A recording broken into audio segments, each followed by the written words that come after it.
Welcome to Buffalo Rumblings Live. My name is Matt Warren. I'm joined today by Jon Ramsey, a.k.a. Yards Per Pass, both on Twitter and his username over at BuffaloRumblings.com. Say hi, Jon. What's up, guys? And a little bit later, we'll be joined by Ryan Dunsmore from Battle Red Blog to preview the Houston Texans and Ryan Mallett. But, Jon, if this is your first time appearing on Buffalo Rumblings Live, so welcome. Why don't you give us a little bit of background on how long you've been writing for the site for those that don't pay attention to such things, and kind of your background as far as Bills fandom? Yeah, sure, of course.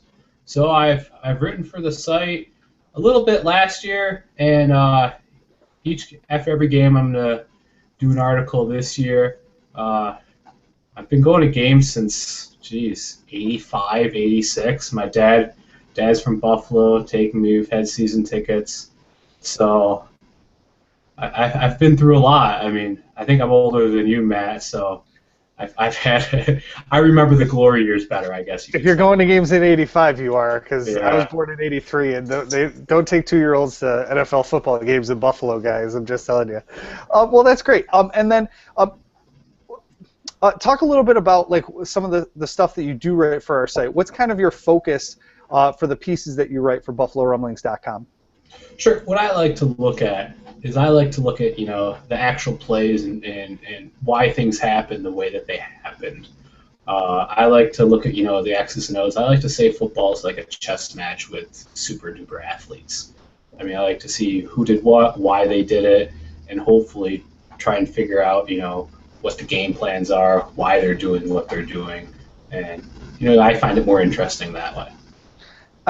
That's one of the things that I like to do too, and it was easier when I had like the digital video recorders, so I could like rewind and press play and stuff like that. But now I have to cover the games live for the social media stuff, so it doesn't always work that way. Excuse me.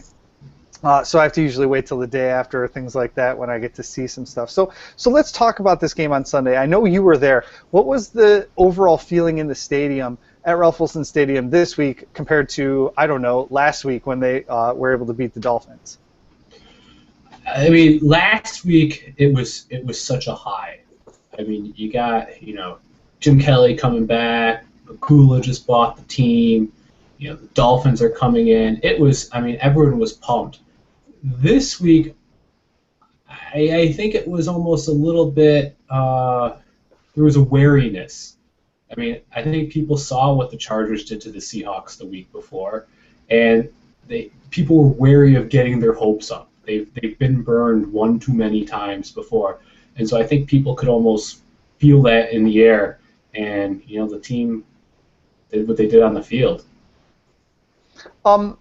So you've looked at the game tape. E.J. Manuel's been the hot topic really since the game ended. He did not have a great game. Didn't look in sync with his receivers. Took sacks, took a safety for an intentional grounding in the end zone late in the game. Why was E.J. Manuel so bad on Sunday? I mean, I have never been EJ's number one supporter. I will be 100% honest with that. But you can't blame EJ for this game. The whole team went out and laid an egg. I mean, the offensive line just got beat up on both sides of the ball. I mean, running and pass blocking. EJ, he did miss a couple throws. Let's be honest, but they were down by a lot by the time he missed those throws. It's not like it was in the first half when he missed these throws. He missed his two big ones in the second half when they were already down by 10. EJ, like you said, he didn't have a great game, but he's not the reason the Bills lost the game. It was a total team effort on that one. There were several instances where we saw the ball land at receivers' feet. We saw the ball behind receivers. Brian posted a picture on our website today from the All-22 where the ball is incredibly behind Robert Woods in what would have been a pretty easy pitch and catch score, when it's like 40 yards down the field, how easy and pitch and catch that is. But Woods is running free in the defensive secondary, but it's well behind him. Is there a reason? Is there something that you see when you watch him play that he's missing all of these throws, or is it just that he's not a very accurate quarterback? Yeah, I mean, I think on that Woods throw, that was actually the same play I hinted to in my piece last week, where I thought they had a deep ball.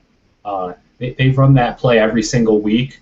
They've yet to hit on it, and they've had receivers running open every single week on that play. So it's a little bit disheartening that they haven't done it. I mean, that just looked like a timing thing. I mean, it looked like Woods didn't even turn his head around, and EJ had thrown it behind him. So that wasn't good. There was the fourth down play when they ran their little shell across, but it was zone, so they sat up, and Williams is running across the middle, and it's behind Mike Williams. You get a little pressure on him. You get those happy feet, and his mechanics kind of go for crap a little bit. I mean, he kind of reminds you of Fitzpatrick in that regard, in that he kind of just falls apart when there's stuff in his face and he can't have a clean pocket and follow through. I'm glad you brought up the timing issue, because it looked an awful lot like E.J. Manuel would throw it with anticipation, something that people have been kind of really begging for him to do, and he's been doing well through the first couple weeks this year. And then the receivers either weren't looking or they looked late. And late in the game, there was on that fourth down that they failed to convert. It was the Sammy Watkins crossing one way and the Mike Williams crossing the other way. And Mike Williams throws his hands up after the play's over, probably because he was wide freaking open, but he wasn't doing it towards EJ, he was doing it towards Sammy. And at least part of me thought, well, maybe, because in the replay, Sammy clearly doesn't turn his head till the ball's well past him.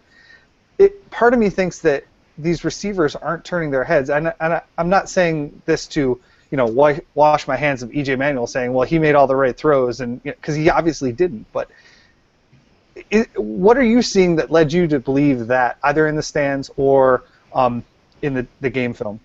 I mean, on that fourth down, the Texans brought 6.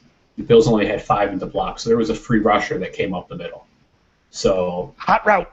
Yeah, exactly, hot route. So I mean, you got to either stand in there and take the hit sometimes, and he kind of threw off his back foot, and it just kind of went in between both guys, which obviously isn't a good thing on fourth down.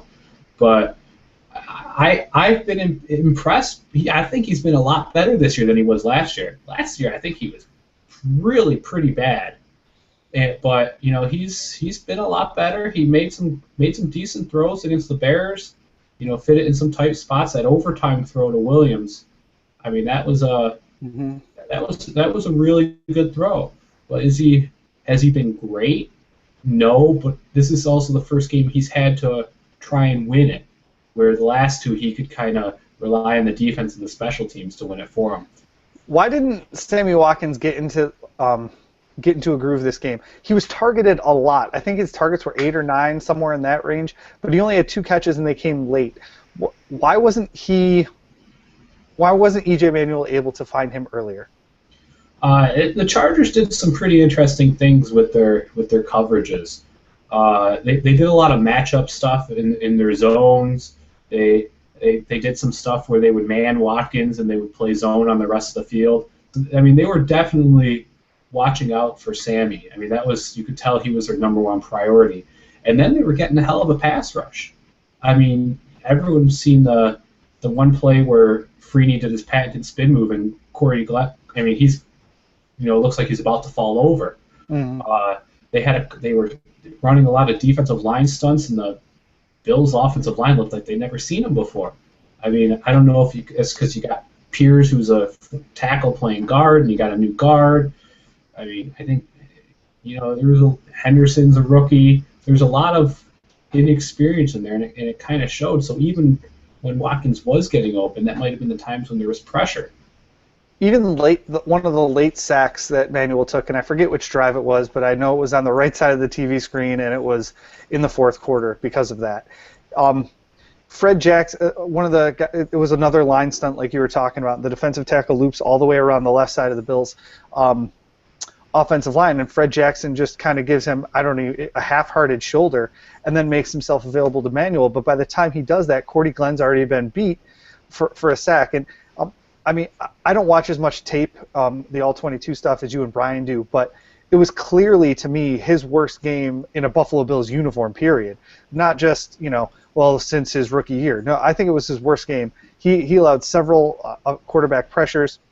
On the play that you referenced, it looked like he kind of got tangled up with C.J. Spiller a little bit, but all of that still comes into the equation, and it was really hard to get kind of a feel for Manuel when he was running for his life several times throughout that game, whether it was Freeney or coming from somewhere else. And he was able to do that one highlight reel play where he was able to get out and get it to Chandler for a gain. Nobody seems to be talking about how that throw wasn't the most accurate pass either. It was behind Chandler, and he almost dropped it, but then ended up getting something like 47 yards or something off of it. I can't remember off the top of my head, but he was able to get out and create some plays, and that's the other thing I wanted to kind of touch on with Manuel before we move on to the running game, just for a touch real quick. He's getting crushed not getting crushed. He's sliding and doing things that the coaches are telling him to do. Don't get hurt. Don't get hurt. I can understand folks' frustration with, say, third down going out before the sticks, but I mean, at some point you have to, cut your losses and throw the ball away or take the sack, take the slide if you're running with the ball. And he's been doing that, and it's frustrating people because they think he's this big, tough guy, but he's got to live with the injuries, right? What do you think about that? I think EJ's, the biggest thing against him is that he's not a great runner, and the problem is he's so athletic is that everyone thinks he should be a great runner. But anyone that watches him, he's not natural. Like with the ball. I mean, you just look at the Jets and in Geno Smith. Geno, the athlete. I mean, he's wasn't thought of as much of a runner as EJ, but if you've watched him at all this year, he can move pretty good without the ball. EJ's more of a Roethlisberger type guy, and I think he's just thought of as so athletic that he can run, but he's really, I mean, if you watch him play, I don't know how you can say he is a natural running, we want the ball in his hands quarterback, out on the edges. I think that's kind of unfair, and his athleticism just, kind of makes people think that. Yeah, I'm with you on that. It doesn't look like he loves to run when he has the ball in his hands. Speaking of the running game, was the running game problems just, I mean, as easy to simplify as the offensive line needs to do a better job? I mean, here's the thing with the running game. Every week, the Bills see the extra guy down in the box. Every week they see the extra safety down, whether it's 8 in the box or 7 in the box, whatever it is. Mm-hmm. Teams know the Bills are going to run the football, and until the Bills start beating people through the air, you're going to keep seeing that extra guy. So not only do you have the extra guy down there, but you've got your offensive line getting your ass kicked, and that's going to be a tough game on the ground. I don't know who the defensive end was. I think it was their left defensive end. He had himself a game, just blowing up, inside. I mean, they weren't getting any movement. It looked like the Bills' defensive line. The Bills' defensive line had a great game. Mm-hmm. Stopping the run. They've been great all 3 games. They were one of the only units on the entire team that did have a great game. Keep going. Yeah, and it's like you're running into a brick wall. But when you got the extra defender down the box, it's tougher to run the football. Let's move to the defense for a while. Preston Brown got abused on, a lot of motion plays. The Chargers motioned so that Preston Brown would be one-on-one with guys like Keenan Allen, and that's just good work by them. But outside of, let's just take Preston Brown out of the equation because he shouldn't be covering those guys in a perfect world, but they were able to get those matchups. What was going on at the cornerback position? Stephon Gilmore, the worst starting quarterback in NFL history. The Bills they play a lot of split coverage. I mean, one thing that I noticed is that they would often have Gilmore on one side manning his receiver up and playing zone on the rest of the side of the field. That Keenan Allen play, I know exactly which play you're talking about. That was a play where they had man on one side and they had zone on the other, and Allen ran underneath and he runs through Preston Brown's zone. That's your zone guy. That's who you got to cover. I mean, obviously it's a matchup in favor of the offense, but they're kind of tricky back there, and I don't think they've got their pattern matching down yet. Switching from a Petten defense to a Schwartz defense. Right. You gotta get things together, and I think they're just not there yet with that kind of stuff. They had an awful lot of problems dealing with the pick plays that the Chargers were running, and a lot of people were quick to point out that those aren't exactly legal, but Sammy Watkins scored his first NFL touchdown on a beautiful pick from Scott Chandler last week against the Bears. So those aren't going away, and now that, say, on the first long Malcolm Floyd reception, Nickel Roby got picked. What can they do to prevent that from happening to them in the future? I mean, you got to talk. You gotta either switch. You gotta let the guy know that you're coming. There's rubs. I mean, you can thank Peyton Manning and the Broncos for all those pick plays. I mean, that's how he's, he kills teams with that little screen. I mean, the screen for the touchdown. I mean, they have Roby's got to come up and make a tackle. Roby was a Petten specialist. Petten used him to his maximum potential, but when you got a guy like Malcolm Floyd on Roby, that's a tough matchup. He's given up, almost a foot. So you got to kind of watch how you're using guys. But the pick plays are going to happen, especially when teams know you go man down in the red zone goal line area, which the Bills do a lot. So they just run the little picks and touchdown. Just one more question. Buff Berg Adelphia asks about halftime adjustments. The Chargers were pretty much having their way with the Bills in the first half, both on offense and defense. And then after the half, it looked like almost a different football game. The Bills were able to get some stuff going. The Chargers, not so much. What kind of halftime adjustments did you see out of the Bills that may have, kept them in that game later than what maybe people that saw the first half might have thought? I thought the defense went a lot simpler in their coverages. Like I said, they were doing a lot of this half zone, half man stuff, split coverage type things. In the second half, they went a lot just to cover one man. Just man up on your guy, got the backer down in the middle, and the safety, in the middle of the field. And they did a pretty good job. Aaron Williams, I think, is having a hell of a season. It's a shame that Bird's gone, because those two, they would have been great with each other. Bird playing center field and Williams coming up. He does a really good job when he needs to cover guys. He's been coming up in the run. I mean, if you're not saying the guy's name, he's probably doing a good job with that. I mean, on defense, and I think he's really doing a good job. So that's what I think they did on defense. That kind of helped them out. And and when you play good defense, offense gets the ball in better position, you get more chances, to score. Yeah, Aaron Williams definitely had at least one play where his name was mentioned when he came up on a big run, Phil, and was able to knock the guy right in the hole. Well, John, are you going to stick around for our chat here with Ryan, or are you going to get going? I don't know. I'll stick around. I want to talk to Ryan Fitzpatrick and Houston Texans. All right, so we're going to welcome in Ryan Dunsmore from Battle Red Blog. Hi, Ryan. Thanks for having me on. Sure. Are you in Texas right now? I am in the Houston city limits. Is everything bigger in Texas? Yes, yes it is. The state capitol is 12 feet taller than the U.S. Capitol.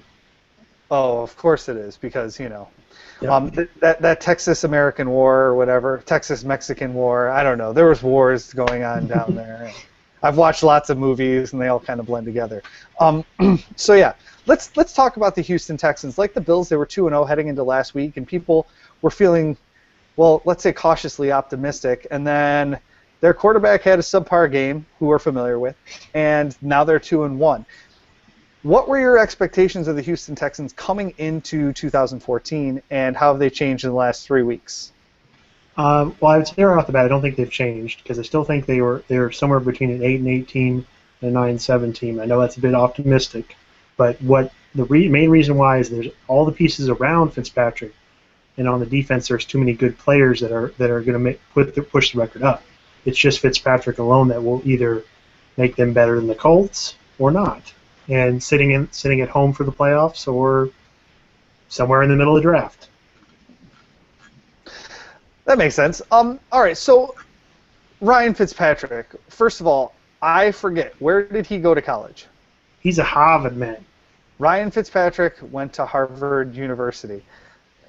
Little known facts, guys. I want to make sure you guys knew this. Okay, so he's a smart guy. Why did he throw 3 interceptions on Sunday? Because, like E.J. Manuel, he panics when he gets pressure in his face. Okay.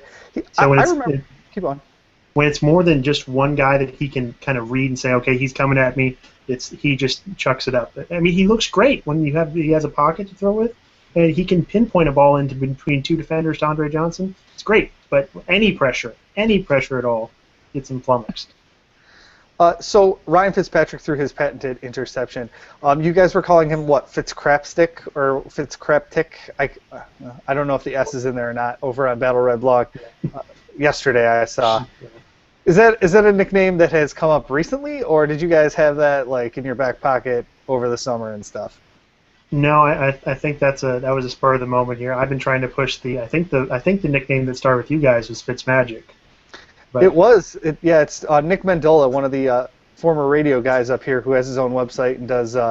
He does raps every week, and we'll post ours. But he does some songs, and he was the one that he didn't. I don't think he came up with the name, but he did a whole like, Fitzmagic thing, and it caught on, and it was really good. We I'll passed have to send it to you. We passed that around Battle Red Blog before the season. Like we're hoping to use it, but I don't think that's going to be the case this year. Yeah. So he had some very good games for the Bills. He certainly was a welcome relief from Trent Edwards, who he had before him, because of what you're saying. He was willing to take chances and throw it into coverage, but ultimately, as you guys experienced on Sunday, not the greatest. John, what do you want to say about Ryan Fitzpatrick before we move on to the rest of the Texans we don't know so much about? Listen, I loved Fitzpatrick. He was fun to watch. I had a Fitzmagic shirt, and I loved the beard and everything. But this is a guy that's going to play right into the Bills' defense hands. I mean, he takes chances. The Bills, they want a team to make mistakes against them, and they can play #Geron ball. And play conservative. I mean, that's what they are. They're conservative. They're good defense, good special teams, conservative offense. Hope a team makes a mistake. But I mean, I saw Hopkins. Hopkins is unbelievable. Yeah. I mean, guy's incredible, and I'm hoping Foster's out. I know the hammy's still shaky, but there's some talent on that Houston side of the ball on offense. What is going on with the hamstring? Arian Foster's hamstring. Right now, before the game last week, he said he could have gone, but in this situation, he felt that as a team felt it was safer to not go and save him for another day. At the moment, I'd say he's only improving from there, but it's still day to day. So when we look at the Texans on offense, we should really be worried about those 2 wide receivers, right? Is that going to be the focal point for the Texans on offense, with or without Arian Foster in the lineup? Well, the first thing is to establish the run, and then hopefully that will set up both Andre Johnson and Hopkins. But the offense will look completely different if it's Foster or Alfred Blue as the starting running back. But as you previously spoken about, Hopkins has become another weapon that the teams have to look out for and can't put single coverage on. Let's move to the other side of the ball. E.J. Manuel not having the greatest week. Is he going to be able to attack this Houston Texans secondary? What's going on back there? Secondary, it's really improved from last year. I would say that they're swarming to the ball a lot better. They're not getting beat over the top as much here. Swearinger is making a lot of difference-making plays in the secondary. I would say more the problem right now is with the defensive tackle position and the outside and the middle linebackers or the inside linebackers over anything else. The secondary has been honestly not garbage, so that's been an improvement. We can't talk about the Texans without talking about J.J. Watt. What made the Houston Texans so willing to commit record-setting dollars to J.J. Watt that they wouldn't commit to Mario Williams? Well, I think with the Mario deal, I think they just didn't have the money to actually do that. But with JJ, he's the poster child for whatever you would say. This is the ideal person to give $100 million for. He's a great community leader. He's a great trendsetter with the locker room. He's a great teammate, and frankly, he's the best defensive player in the league. So how could you not pay him? Absolutely. What makes him so good? He's just disruptive. He's relentless. He has every move in the book when he comes to the line, and even when he doesn't get beat or when he can't get to the quarterback, he's still getting his hands up to try to bat balls down. So, and he's really set a trend on that.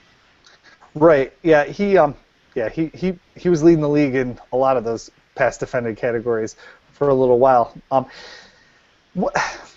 How do you stop a guy like J.J. Watt? Is it just as simple as putting two guys on him? Is it you put two guys on him and have a running back in the backfield ready to catch him? I'll ask Ron. I'll ask you first, and then I'll have John hop in. I would say it's definitely two guys. The Giants did a good. They would definitely double team him at the line. It's kind of giving him no space, no little window to slip through is really the main tactic you would go about. John, the Bills did a pretty good job neutralizing Cameron Wake, but then, as we talked about earlier, they had some problems with the Chargers. How are they going to be able to neutralize J.J. Watt on the Texans' defensive line? I mean, they won't. I mean, Watt's going to make his plays. I think they're going to run away from him. That's what the Giants did. They put two guys on him and they ran to the other side, and they were really effective. I was shocked at how well they were able to run the ball. I mean, I'll be really interested to see if the Bills can do the same thing. But I mean, Watt still had, I think he still had 3 or 4 just plays where he just ran right into the backfield. So I think you almost just try and minimize it rather than, neutralize it, I guess you could say. Buffberg Adelphia, one of our readers, asked about the Williams brothers, Kyle and Mario, against plus Marcel Darius against your offensive line. While we're talking about the trenches, what's your offensive line look like so far this year, and are they going to be susceptible to some big push up the middle from two studs in Kyle Williams and Marcel Darius? To be fair, it's an offensive line. It's a bit of in transition. It's not. They haven't gone completely away from the zone blocking scheme. They really still show elements of that, but it's still, you've got Chris Myers, who's probably one of the most ideal centers you have in the league for zone blocking. He doesn't necessarily fit in the situation where he's having to just fill space instead of move with the ball. Ben Jones is starting now at guard. Blaine Brown has shown some signs again from last year that he's been able to be beat. He's been run around the last 3 games here pretty easily. But overall, I'd say they're gelling pretty well. It's not a porous line, but it's not the world beater yet. So Ryan, and this is going to be kind of a tricky, clunky question, if you were going to attack the Houston Texans defense to win the football game, what would you do other than let Ryan Fitzpatrick throw interceptions at you? I'm just talking from the Bills' offensive perspective only. Bills offense attacking Texans defense. Go. If I were to say from going from the Giants there, you just run up the middle a whole bunch. The defensive tackles, Blankenir Poe and Nix are both shown no sign of being able to get any kind of push or hold the A and B gaps there at all. That running the ball up the middle is first and foremost the weapon of choice. Okay, John, would that be good for Cyril Richardson to Texas, Baylor, right? To get his to NFL debut if the Bills are going to be planning to run up the middle a lot, like Ryan just said? I don't think he can be much worse than the guard play we've gotten this year. Well, that's right. Yeah. So, I think it's the Giants ran. I think it's like Ryan said, the interior of the Texans line is not the greatest in the world. I'm going to be more interested to see if they're going to be able to block the Texans' blitzes when they come after the Bills, because I think that's definitely what they're going to do. I think they're definitely going to attack the Bills, force them to beat them. Like the Giants, Cruz had a couple of huge plays on just little slant plays, just because the Texans were coming right after them. So it'll be interesting to see if the Bills will be able to handle the Texans' blitzes and hit those quick passes and make them pay for the blitz. Ryan, Shane Leckler suffered a little bit of an injury last week. Can you talk to us about his status for Sunday and tell us what he does for your team? Oh, it would be a huge loss if we don't have him. He's really is a special punter. He definitely changes the field. Even if you don't get anything going on offense, you still can put the ball on the 20-yard line from our own 20 with it every time he's winning the punting game. At the moment, there's nothing that tells me that he won't play. But if the name escapes me here, but they do have somebody in camp from Rice University that is going to be the punter if he's not ready to go. Yeah, there were a lot of reports saying that they had guys in today just because they weren't sure. I heard it was like a deep tissue bruise or something like that. Is that right? Yeah, that's right. And I would just be really surprised if he doesn't go because Leffler is a gamer, in all true sense of the words of a 17-year veteran can be. A 17-year veteran punter is a gamer. Yeah. There we go. Well, Ryan, what questions do you have about the Buffalo Bills and how they might go about attacking Texans either on offense or defense? Well, I would really like to know because I would wish the Texans had questions of a young quarterback, but do you got more in the grand scheme of things? Do you guys, after seeing 3 weeks of E.J. Manuel in last season, is he the answer at quarterback? It depends on what the question is, and it depends on who you're asking, because our local sports radio stations are just like, I don't know, burning with the tire and dumpster fires of hatred and vitriol. I don't think he's the answer. I think more folks than not would say that he's not the answer.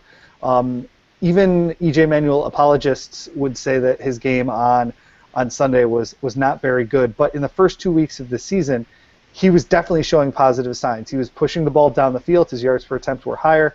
His air yards per attempt were higher. His anticipation was better. He was hitting guys coming out of breaks 20 yards down the field, which is something we didn't really see him doing last year. And then pretty much all of that went away on Sunday. John, why don't you jump in and say what you saw about E.J. Manuel this season too? Yeah, I agree with a lot of the stuff you said, Matt. Last year he was had to see the guy running open before he threw it. I think he still struggles against zone coverage a lot. I wouldn't play man against the Bills at all. He seems to throw better against man because it's just easier. You see the guy chasing the guy. You know if he's open or not. You know where he's going to go. I think he struggles a little bit with the zone coverages. I think that Miami played a lot of man against the Bills, so I think that's why he had a pretty good game against them. The Chargers didn't play really man at all, so I think that contributed to his struggles as well. EJ, though, yeah, I was talking to one of my friends. He said, "What's EJ's upside? What do you think the best thing EJ could be?" And I said, "A more athletic Eli Manning." I don't know how people feel like that, but Eli won 2 Super Bowls. But I think they're pretty similar in that they got the accuracy problems, but they still, they got an arm. They just kind of lovable guys. He's a good guy, but haven't seen it yet. We like to talk about how Brad Johnson and Trent Dilfer won Super Bowls, and I mean we were talking about Eli Manning being elite for a long time, but I think the more the time goes on, the more people are seeing that he's certainly not that, and maybe we might look back on those teams as elite defenses like we do with the Ravens defenses that won Trent Dilfer a Super Bowl, or the Tampa Bay Buccaneers defense that won Brad Johnson. Wrong Johnson, sorry. Rob Johnson was on that team too. He won a Super Bowl ring. Bills fans, I know you love that name. But we might look back and say the defenses are really what won it, which the cliche always goes that way. And we'll have to see on Eli Manning's career as he goes. But yeah, to your point, the Bills defense can play that to that level if everything is clicking. And I don't know if Stephon Gilmore and stuff like that was clicking last week either. What other things should we watch for the Houston Texans to throw out? Are they going to? I heard they ran a fake punt on Sunday. I didn't watch the game like John did because he's a way better Bills blogger than I am. But what other things do we have to watch out for from the Texans? Well, offensively here, you're gonna. I don't see you're gonna see pulling guards and a lot of. I mean, there's nothing really flashy with the running game. You're going to see Alfred Blue's going to either find the hole or not, or you're going to see Arian Foster being nifty if he plays. You're going to see Andre Johnson be the greatest Texan in team history and still be dominant on the field and outman people. Hopkins is, like I said before, has shown another level of being able to get over the top and be really dynamic with the ball. I mean, the only really, I don't think there's anything tricky with the Texans' offense. I mean, and they haven't even really used the tight end position at all. With the defense, I would say that I'm kind of remiss here to get an answer to that because it's more a war of attrition at the moment. Half the team is either injured or questionable, I would say. So it's whether that pressure there's going to be enough pressure coming from the linebacker level. I don't know, especially with Clowney out and Merciless in there. So I would say these two teams are very mirror of themselves. That they're trying to hope to hold the score down while hoping for Fitzpatrick and Manuel to not throw as many interceptions this week. But yeah, that's probably what I would best say. Is these two teams are mirror images of themselves. Are they a good home team, or do they play, tight at home? Well, I would definitely say they're definitely a good home team. The only times they've really struggled at home was when Schaub was throwing pick sixes last season. Outside of that, they've had a very good record at home. They do have there's no question in this that Houston is a football town. That's probably no surprise to any city in Houston or any city in Texas. But this is the event every calendar is Sunday, and so that is a very raucous crowd the Bills will be going into this weekend. And we, of course, have some fond memories of games against Houston. And we hate the Titans just as much as you guys do, so that's cool. Yeah. Totally understand. All right, Ryan. Thanks a lot. Jon, do you have any questions for Ryan before we get on out of here? Yeah, the main question I have is are they going to let Fitz throw the ball around? I mean, because I think they need to if Foster's not going to play. Yeah, and that's two things here. Is really that if two things happen first, then yes, Fitz will be throwing the ball. If Foster doesn't play, and if they get behind, I would shudder to think if I'm a Bills fan if the Texans get a 14-point lead somehow, something early, some defensive play or special teams or a quick touchdown pass to Hopkins for 70 yards like when the Texans played the Redskins. But outside of that, I would say that Fitz will be throwing the ball, and then all bets are off. Well, I think Ryan Dunsmore from Battle Red Blog, I'm sure we'll be doing 5 questions with them and a lot of cross-promotional stuff. I know I've been throwing a lot of their stuff on Twitter already. And, of course, to Jon Ramsey at Yards Per Pass. Ryan, I forgot, what's your Twitter handle so we can throw that out to our watchers? D_MORE55. D_MORE55. Is that right? Yes. Okay, great. And then Jon is at Yards Per Pass. He does great stuff on Twitter as well. I am at Matt Rich Warren. You can follow us at Buff Rumblings because we work out. And I will talk to everybody next time on Buffalo Rumblings Live. Thanks. Have a great week.